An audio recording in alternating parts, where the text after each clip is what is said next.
Funny. All right, we're on. Hey, friends joining us online. Who's there, Rory? Hey, Andy, and who else? Is Shar there today?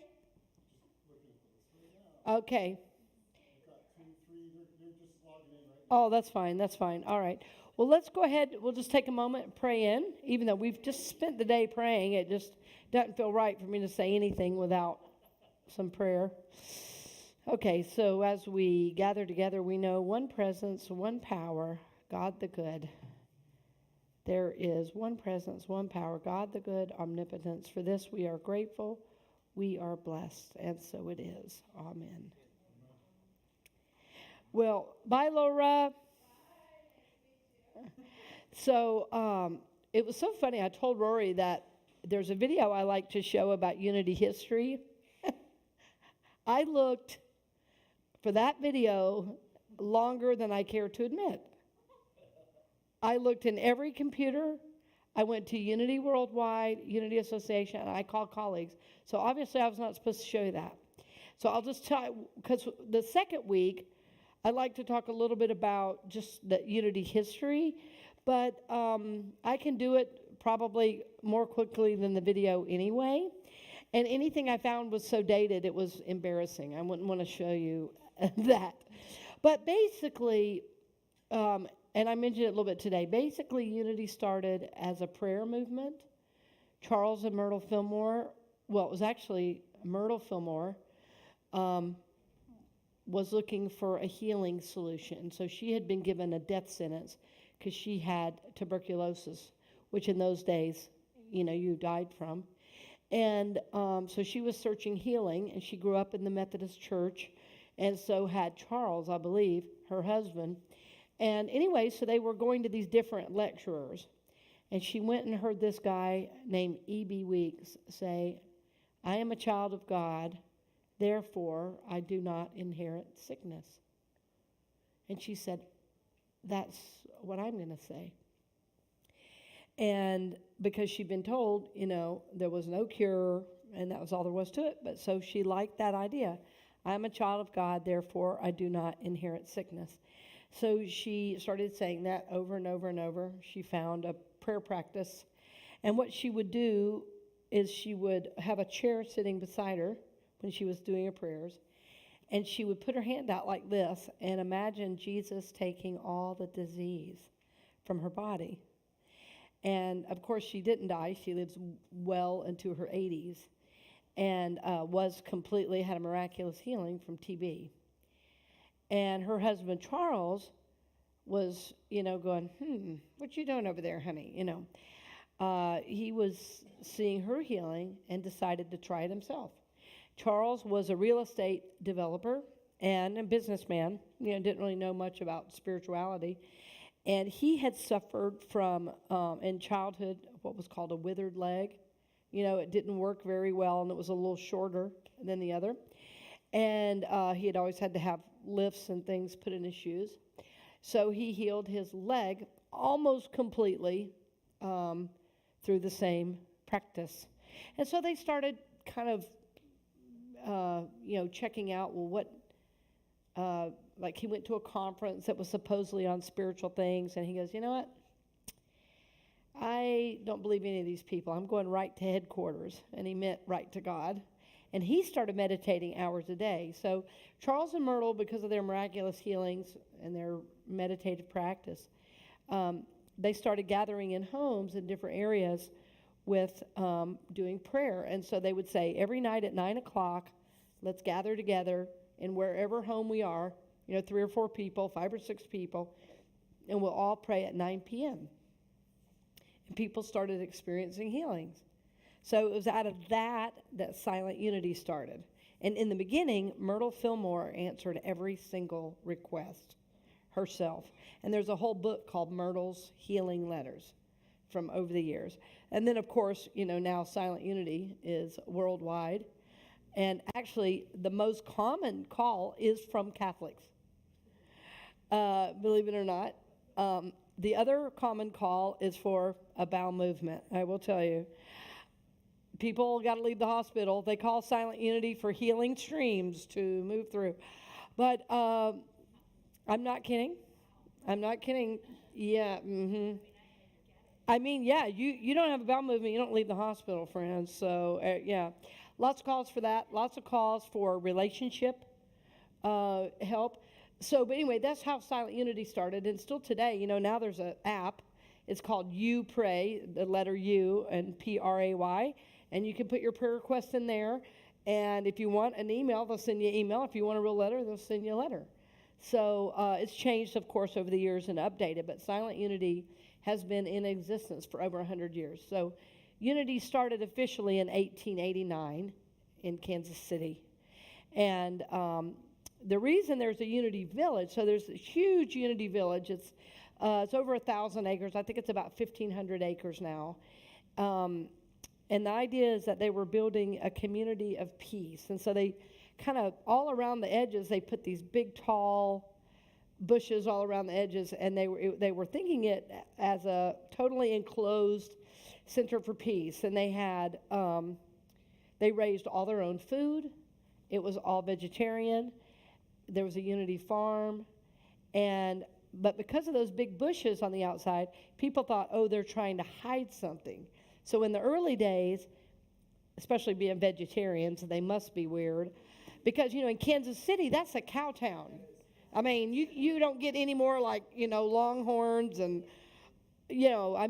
still today, really close, 3 or 4 miles from the village is still cattle, right there, a mile or two away from the village, it's still cattle country. So people called it a cult because they didn't know what it was. But at the same time, I believe it was Tolstoy all the way around the world was doing the exact same thing, right? So it was then that the Fillmores started studying all these world religions. Well, their connection was to Jesus through her healing. And so even though they studied chakras and Eastern teachings and all these healing modalities, they really settled on Jesus as our master teacher and way shower because of their healings using the imagery of Jesus. And it was also what everybody in the culture knew. But they studied many, many teachings from the East. And in the early days, Unity was called Eastern Christianity because we believed in Jesus. But it was more of a oneness theology. So it was kind of a coming together of East and West. So anyway, that gives you like a little bit of an idea. And then over time, Unity, because there's people all over and they were experiencing healings, they wanted to provide support. So that's when they started doing publishing and the Daily Word. There used to be this little magazine for kids called Wee Wisdom, WEE, for like wee ones. Yeah, remember you've probably seen Wee Wisdom, yeah. My grandmother read Daily Word, and we didn't know there was a church, So anyway, things have changed and shifted over the years. But there's probably now about 300 churches worldwide. It's probably about there. At one time there were a little over 400, but there's not that many. COVID was very hard on smaller unities. There's somebody I mentor that was, talking about her church, and all of a sudden it closed down. It was just like so sudden. So this church was founded in 2003, and there were 4 people, and the senior minister, Reverend Virginia. So the church has been in existence almost 20 years. And then this location, though, only 3 years, right? They were over on Florida Avenue before. I've never even been to that location. So a very small storefront. Yeah, right. Well, I think this is a great first size, but I think within a year we'll grow out of this. I think we'll start doing a second service probably. But Reverend Virginia is the founding minister, and I have a lot of respect for her. She did a really amazing job getting the church here, and she didn't really even take a salary. I think I'm the first actual minister who's getting paid. Anyway, so that's kind of the history here, and I really see, though, as the area right around here is growing, we have a real potential, to grow the ministry, I believe. But I don't want to just grow it for the sake of getting a bigger ministry. I've seen that happen, and it doesn't last. It's all based on personality and and all of that. So it's hard because if you're a dynamic person, people want to latch on to you. But the truth is, it should be about the message, so we want to have as many people. God's already got me for that one. Uh-oh. It's the message, not the messenger. Yes, it is. Yes, but there is a divine appointment. Like when there's the right leader in the right situation, well, things tend to go well and flourish, and that's great. But my goal for this ministry is to have a lot of empowered leaders from the congregation. If the minister tries to do it all, it will never grow past where it is. There's no way. I'm already doing 2 jobs.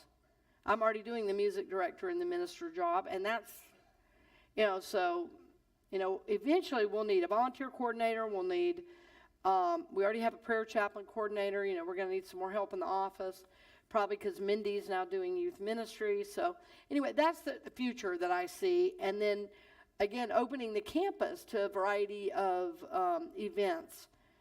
And I don't know why I keep seeing a car show here, but I do. You got the land? Well, we have the land, and I think car people are kind of cool. And well, that's what somebody told me, and I was like, oh, that's why. Yeah, that's why. I've seen it since day one. I don't know. I walked here and go, I think there's supposed to be a car show here. I know that's kind of crazy. But I think we could use it for a variety of things. And Mindy was just talking about for the teens and doing more for the teens, having lock-ins and events and trying to get some new teens. And there was a new young man here today, which is great. So anyway, but for our new member, there's a couple things I wanted to give you today. And Rory, I think you have the online membership thing. This, I don't think we have online, but we can certainly send if they want it. It's just a card with the 5 basic principles. You guys can just take one and pass it down. I wanted to make sure you had a card with the principles on it. And we can read through, and I'll read through those online. Rory, do you have one, or you want me to give it to you? Yeah. And they're right off the Unity website as well. We're getting it to them. Okay, great. All right, I knew that Amanda was helping with all that. But I thought you might like to have this. This is a slightly different wording than I learned, which is so funny. That's Unity for you. But 5 basic principles. There's only one presence and one power active as the universe and as my life, God the good. So you hear me say that one all the time, right? All the time. God, one presence. Our essence is of God, therefore we are inherently good. This God essence was fully expressed in Jesus the Christ. Now I want to explain that one a little bit. So in unity, we separate Jesus the man from Jesus the Christ. Not separate, but we differentiate that we have 2 natures. We have a human nature that we lovingly call the ego, sometimes not so lovingly. And then we have the soul, which has the potential of the Christ essence. So we love to say we have the spark of divinity, or we have the Christ essence. And I believe we do. I also believe that Jesus was completely realized in his Christhood, and we are not, right? I haven't walked on water or healed anybody just by walking in the room, but that's what we seek to do. So in unity, you'll hear me say Jesus the Christ. Sometimes I'll say Jesus Christ, but the idea is that we want to all be in our own Christhood, right? And so instead of just worshiping Jesus and saying, you are amazing, and then going out and doing whatever we want and saying, well, I'm saved, all is well, we want to embody, to the best of our ability, living a spiritual life. So, in school you learn there's Jesus Christ, there's Christ Jesus. It's just Jesus the Messiah.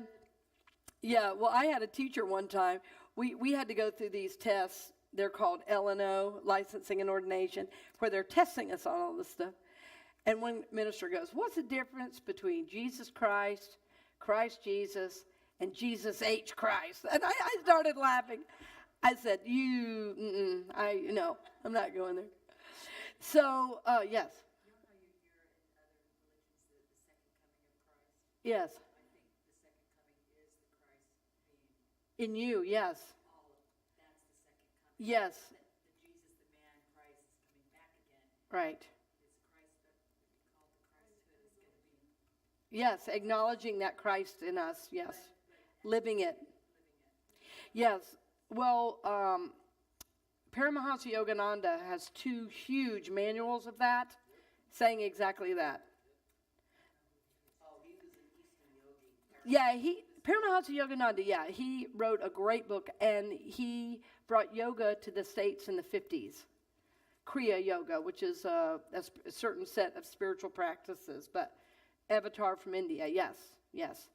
And I'll do a book series later called Books That Have Changed My Life, and we're going to include, that book is, and it talks about his journey in finding masters, and you meet all these different masters. It's really amazing. Yeah, I mean, 2 manuals this thick of exactly what you said. Yeah. So yes, that's the idea. And so in unity, you said it, we're looking at everything metaphysically, which means beyond the physical words. So it doesn't mean we don't like the physical words or the physical words are bad. We're saying it's deeper than just, okay, Jesus died on the cross. Yes, he did. What was that about? Did he die for my sins? Well, yes. And what else? Well, he showed us, so this is the part regular Christianity misses, he showed us that to be alive to the spiritual, we have to die to the personal. That is our message. So we die to limited thinking so we can be alive to limitless. Exactly what I was saying today. So I don't not believe Jesus died on the cross for my sins. I just think that's not the whole story. Does that make sense? Right? And so it's why you won't hear every Sunday, oh, Jesus died on the cross for your sins. Jesus, all you do is end up feeling bad all the time. It doesn't help you do anything. Right? And so my teaching is very heavily on the soul, which is what Charles Fillmore, Unity's co-founder, did. Everything I say is based in the Unity teaching. And I've studied a lot of the Eastern teachings as well. Sai Baba, Yogananda. I mean, for years I have been steeped in their teachings. And it's basically all one, what we teach. So anyway, okay, that's number 2. And then number 3 is we are co-creators with God, creating reality through thoughts held in mind. And the old statement we used to say is, thoughts held in mind reproduce after their kind. In other words, we're talking about the law of mind action, right? Or the law of attraction, which means whatever I think about most often is what I'm going to draw to me. And a lot of people say, well, I had a negative thought that I caused this cold. It's like, well, I don't worry about what caused the cold, for goodness sakes, be done with it. It's okay. But what we don't want to do, right, is constantly think negative thoughts, because that does over time impact us negatively, right? So that's what we mean, the law of mind action. It means that we can actually create the life we want by holding certain thoughts in mind and going after that, right? So that's what number 3 is really about, the law of mind action, or the law of attraction, as we've heard it called in The Secret and places like that. So, and then number 4 is through prayer and meditation, we aligned our heart mind with God. Denials and affirmations are tools we use, right? So it's funny, our heart mind. The idea is that they wrote it that way because we often think of the mind, you've heard it said, the monkey mind, right? The mind that's thinking all the time. So the idea is that we move past the thinking mind and merge the heart and the mind, right? So that they're one, so that we live from love, like I was saying today. And then the last thing, and by the way, I will talk about too,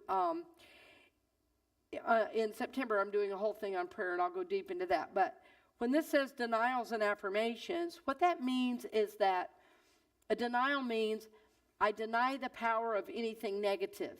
Not denial like we hear about it today. Not like I pretend it isn't there. Right? But it's more, what I call it in my work is just a release. Right? So I'm releasing this idea. For instance, I will just share with you my process right now. Every day I read the statement, I release any idea of unworthiness. That's a denial. I release any idea of unworthiness. And then the affirmation I say is, I create. And then some statements there. You know, I create situations where I know I am worthy and loved and successful. You know, things like that. So that's my denial. That's my affirmation. I just updated the word because denial today means, oh, he's in denial. It's hard not to think that when you hear the word. So I use the word, I release, I create. But it's the same practice we're talking about here. And then finally, the fifth one is, through thoughts, words, and actions, we live the truth we know. So that's the idea, is we live it. It's like in the 12 steps, right?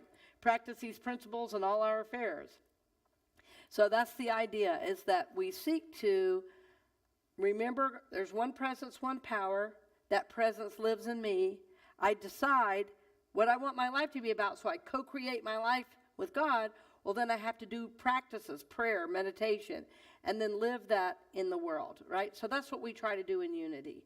It's why, though, if you've been Catholic or Baptist or Buddhist, it doesn't really matter, because I don't know any religion that disagrees with the things we talk about.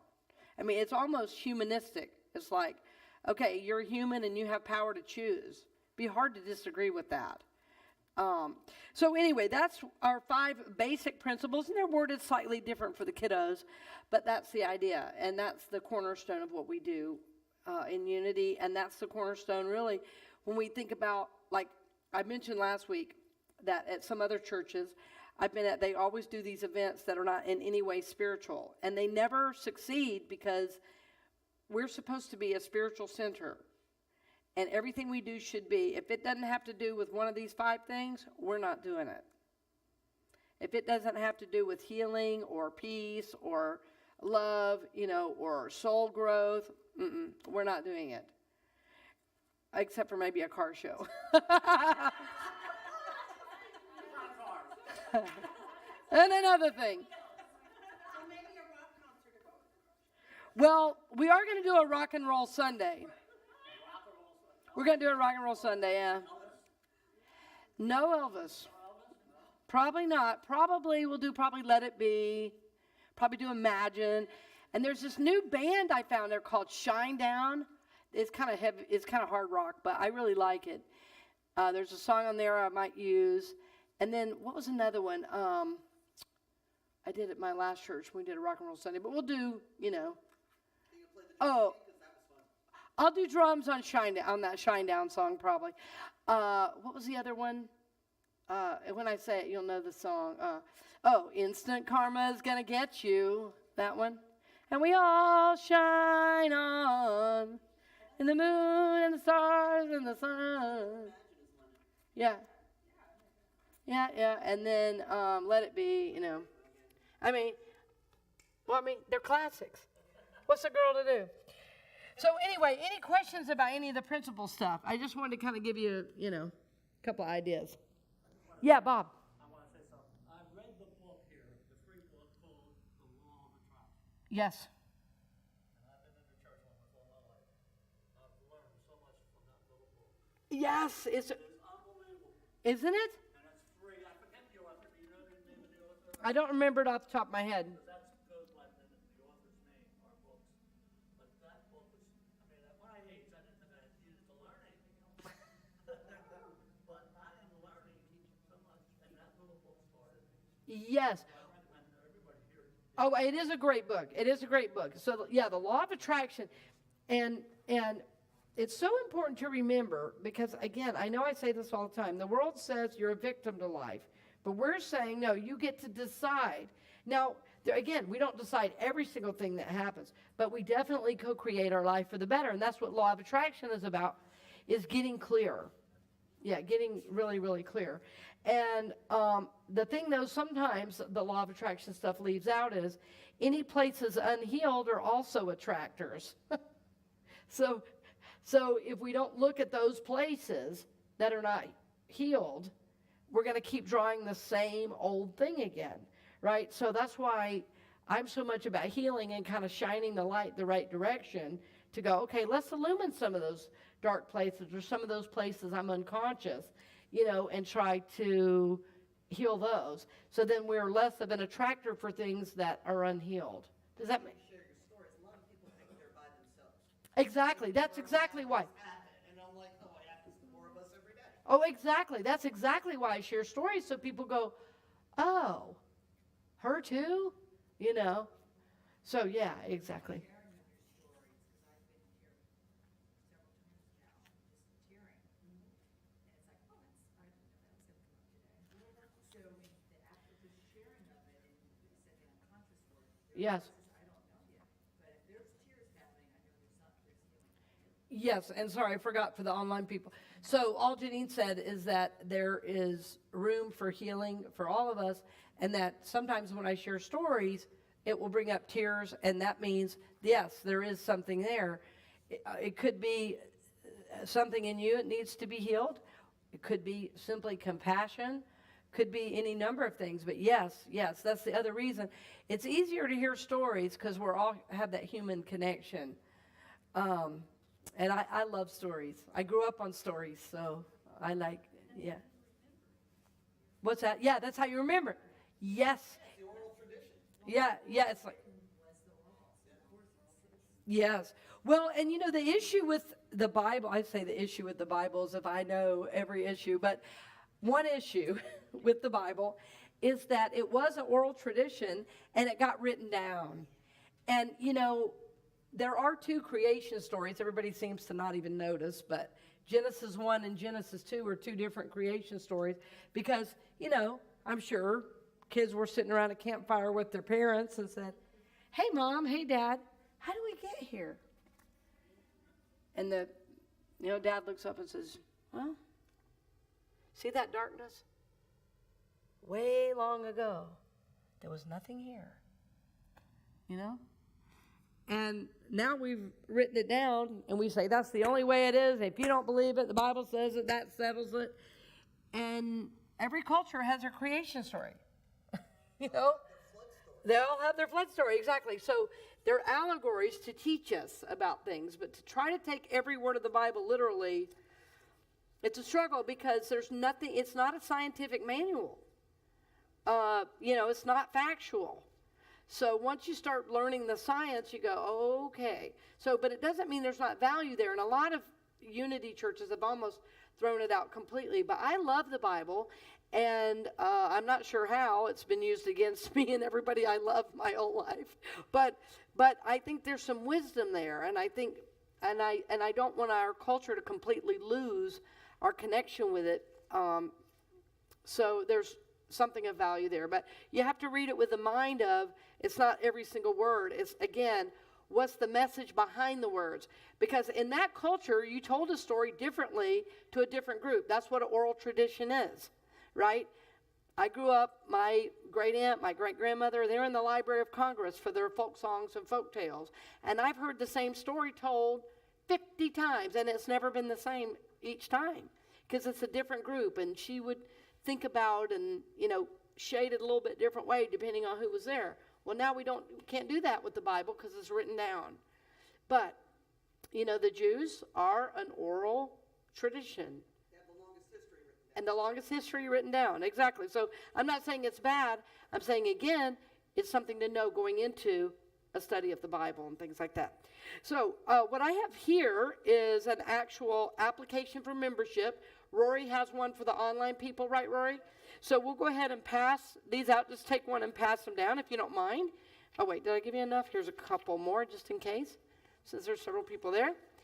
And Rory already moved his membership. Here you go. And there's pens. Rory's got them if you need them. Thanks, Rory. And so the idea with this is, so let me just tell you about it as you fill it out. So, you're going to be accepted into membership. It's funny, it's called application, but you're in. But we have a newsletter that goes out weekly, right? And so, and we like to just keep our information updated. If there's any information you're not comfortable sharing, please don't feel any pressure to do so. No problem, either way.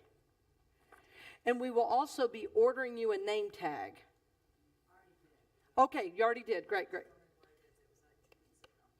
Oh, we didn't order them yet. We wait till we get a batch, so that's why.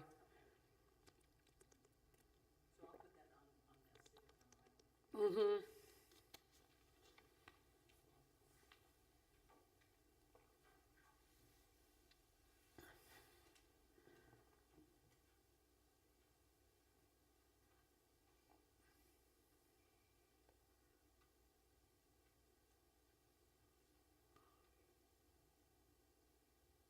I love this thing, by the way. I got two. I'm sending Oh, good, that prayer of faith. Yeah, feel free to take them. From the front. I'm mailing that to a friend of mine. Oh, you know what? I'm going to grab them, make sure everybody got one. Thanks for mentioning that. It has the former minister's picture on it, but I don't mind. Yeah, it's a blessing either way.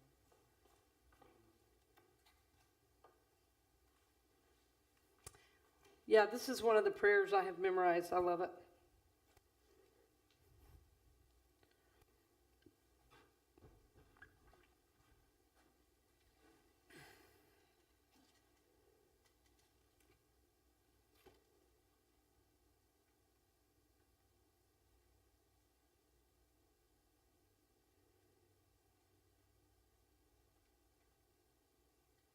They have me in the system already because That's fine. Yeah, we'll just update it.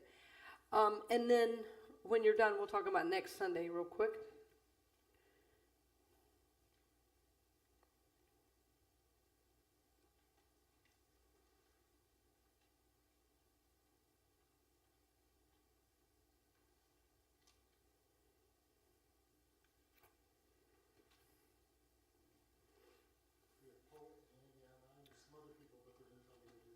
Oh, awesome. Maybe. And do you need one of these, Roy? Prayer of faith? Sure. And if anybody online wants one, just have them send you their address or send us an email. We're happy to mail one. These are really frameable. They're really a beautiful card. now the 5-week unity classes, those have been late, right? Oh, yeah, I don't worry about that. Okay. Just leave that blank. They used to do 5 weeks. I just think 5 weeks is way too much for a simple membership class. Yeah. We could have done it all in one day, but I like reconnecting so we get to know each other a little bit, you know. I'm not going to keep you long. We're wrapping it up. And here we go. If you want one of these, this is the prayer of faith. Feel free to take it, but no obligation to do so either.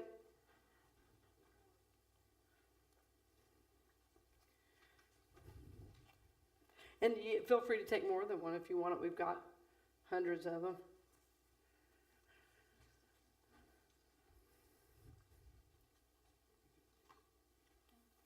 Took me forever reading my writing.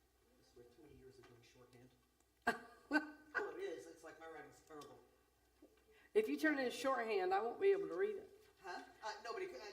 My mom and sister took that years ago. I remember. I used it years ago. That tells you how long ago I've been around. I used to do it I did it, learned it. Yeah. That's how I used to write term papers, was in shorthand, and then. And then type it out. Wow. I should have never lost that skill. It is a great skill. I have a friend who's still. Yeah. Yeah, once you, I just fell out of it. It's a great skill.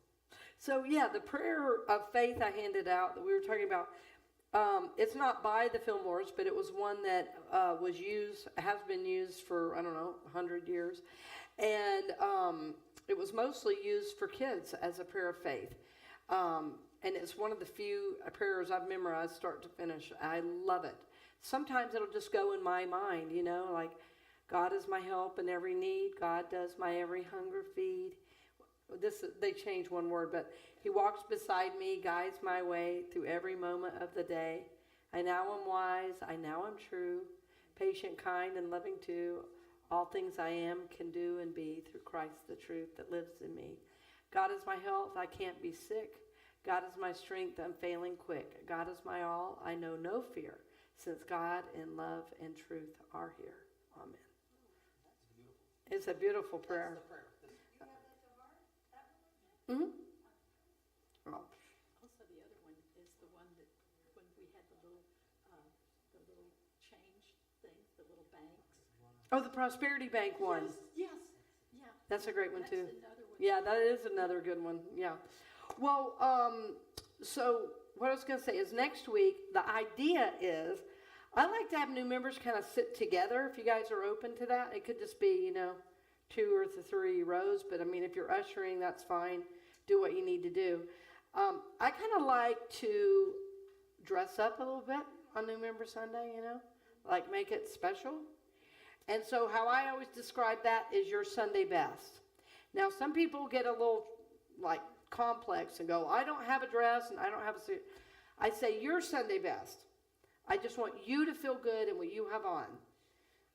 Don't not think about it.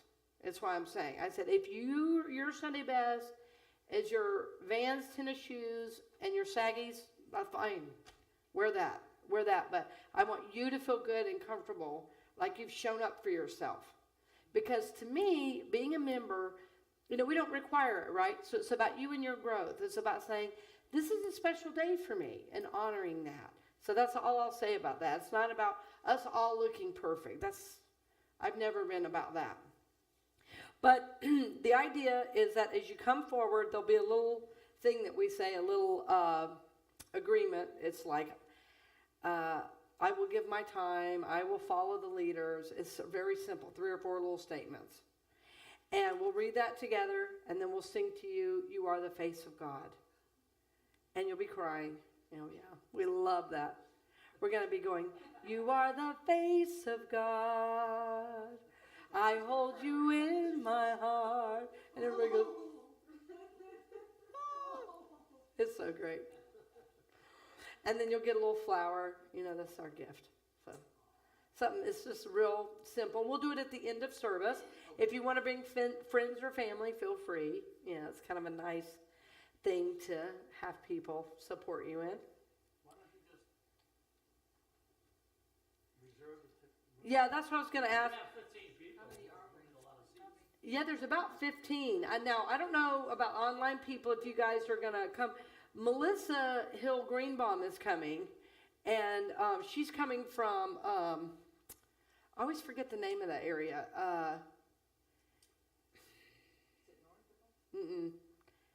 Fort Myers. Oh, she's coming for far. She's coming from Fort Myers, yeah. She watches every week. Melissa does. Well, and there's a Melissa in Orlando who watches every week too. But Melissa Hill Greenbaum is going to come, and she's going to join and be up here with us. And Andy, I'm not sure if Andy's coming or not. Andy, just let me know. And then the third, I think, is the one in Pennsylvania. So she obviously is not going to fly down for this. Yes. I won't be here. And you won't be here, no problem. I have to work. Right. I'll be watching it. So we'll take a picture and we'll float your head That's in. what we figured is we had people's faces up as we're standing. We'll have a picture. Yeah, that's great. So we can practice Sunday morning, but probably what we'll do is if you can be here by like maybe praying at 10:30, could you all be here that early or no? Is that 10:30 next week? Because we do prayers at 10:30. We pray in for the service and then we can practice kind of where we're all going to stand, everything. This won't be here. This isn't usually here, but with my little drum scene today, Tommy had to sit in here. I said, Tommy, I'm sorry. If you're going to play bongos, I've got to get on that drum set. So, yeah, we'll have you stand up here, and I'll have them give you a blessing. It'll be really, really nice. Andy will be here. Great, Andy. I'm impressed he's coming all the way from Orlando. That's awesome. Okay, anybody else? Anything, other questions? Yes. Question with the prayer box. Can you put in a prayer for someone else? Oh, absolutely, of course. I didn't know because you kind of talk about it for the individuals, and I was like, I didn't know if you. Oh, no, you totally can. Yes, please, please. The only thing I'd say about that is if you ask us to call, we can't call without their permission. It's against our ethics. But we can always pray, and we absolutely will. Okay. Yes. But I think that's good. Why don't you guys just pass your sheets this way? I'll make sure Mindy gets them in and into the computer. That's what I mean. And then, so, sure. Let me know. The thing you'll need to let me know, I will assume that you're going to want a prayer chaplain call every month. Put the pens back. You can have that. That's fine. Either way. Happy You to don't need that, have you it. put it on there. That Yeah. You don't need a prayer chaplain. Just put it on there if you don't need a prayer chaplain call. Or tell me and we'll change it. Hold on. Let me shift. Okay, another shift. Okay. We're shifting. No problem. Sorry. Do you want to give me that, or do you want to keep it? No, they'll give me a name tag. I don't Yeah, you can have it. All right. Did I miss requesting a prayer chapel? No, you get one automatically. Oh, okay. If you don't want one, let us know. Okay. Yes, I get- You already get one? No, I get 900 spam calls. Oh. And sometimes I'm not Christian about it. Sometimes I'm not Christian about it, yeah. Yeah, keep your call to yourself. I understand. All right, great. So, and then the thing, of course, the last thing I'll say, the thing that to me matters about being a member is your engagement with the ministry. And I leave that totally up to you. But if I know a skill level, I'm going to do a little tap, tap, tap and say, have you thought about this? Like she's doing now, like Lorena is doing now with Reiki. But she's a Reiki master, teacher, healer. She's been doing this. And I'm thrilled to have somebody new and have somebody new in leadership, and especially someone who is bilingual. Yes, that's really, really important for the future of the ministry. We're heading that way, and I think probably eventually, I love doing both and having more songs in Spanish that we'll have coming up, and we may eventually have an all-Spanish ministry here. That might happen. Yes? Virginia's original ministry at South Tampa was a Spanish ministry, and it was huge. Oh, I didn't know it was just Spanish. Yes. Okay, that's good information. When the That might new- be your second when the- service too. When the new pastor came in, Mm-hmm. he brought in somebody else. Oh, boy. Okay. I Understood. don't know the inside of it. No, well, I just mhm. know that she had a beautiful ministry and was a large group. Yes, I knew that okay, thank you for sharing that. No, I didn't know that. I mean, she obviously speaks it very, very well, so. All right, great. So just be thinking about that. Like Debbie's also already involved. Janine's getting involved with the bookstore, so, usher, so. Rory can always use help in the booth if you or your teenager needs something to do. Boy, they're great in the booth. So, all right, if no other questions, let's go ahead and pray out. And I thank you for your time, and we'll include those online in the prayer, just knowing that we're guided, we're blessed, we are grateful to be a part of the spiritual community. We are honored to know one another and to do our best to live a spiritual life. So in our prayer today, we seek wisdom, guidance, love, and support for the journey. And so it is. Amen. All right, friends, find somebody to high five, handshake, or hug on your way out. You asked me when I walked in. I knew it was going to be a ride home. All right. Bye, friends. I'm going to take off my microphone.